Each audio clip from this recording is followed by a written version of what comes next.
Alright, a few things about the website for test review. This one is going to look at the textbook and Study Blue. Just a general note, this left-hand side is all informational for the students. The right-hand side is all research-based.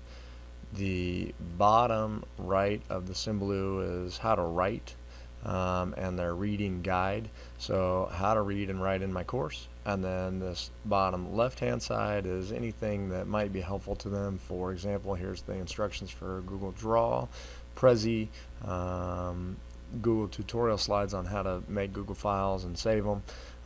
And then when we're designing posters, here's Duarte's Designs 5 Rules. So these are all things that we're going to use this year for projects, and here are the directions for them.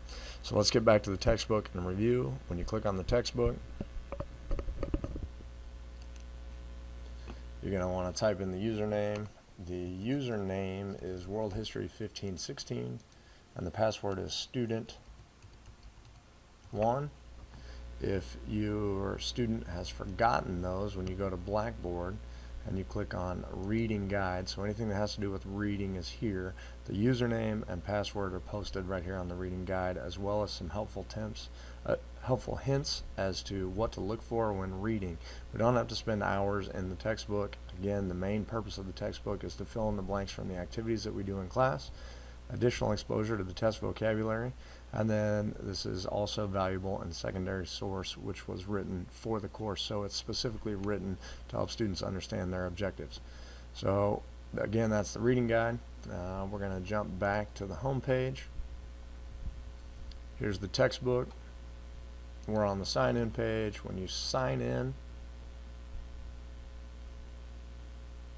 it should pop up to the textbook. Now when you click on the textbook, some of you are going to get a little message right here that says pop-ups blocked, and there's a little window with a red X on it. Click the window with the red X, click allow pop-ups, and once the pop-ups are allowed, then close the window and click back on the textbook. When it opens, it should look like this. Some features about it: you have a keyword search here, so if you wanted to look for prehistory, you can keyword search, and it'll give you every time that prehistory is used on a page, and you can go to it. Recommend starting with the earliest page. That will help you there. The other thing that you can do on the browse is you can type in the page number. So if you have a reading assignment, let's say 50, hit enter, take you right to page 50, Egyptian civilization. The last thing that, well, a couple more things. One is I've gone through and pre-read and highlighted everything that your student may need to focus on, so they don't have to read the whole thing. I know that reading textbooks is boring. I've also added some notes. If you click on the notes, let me get this open here. Click on the notes. There we go. Double click on the notes. It's going to give you some key vocabulary. So it's a theocracy. We've talked about this in class. It's a God government. All right. The other thing that they're looking for, or that they have the option to do, is if you click on these, it will read to them. And then finally, multimedia by chapter over here on the left.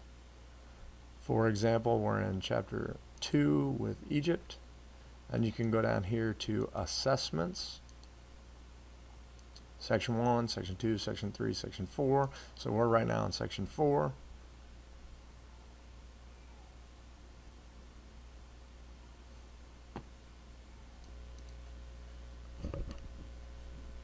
Once it's here, you're going to want to maximize. Scroll down, there's a game show under Know It, Show It, and then there's progress monitoring.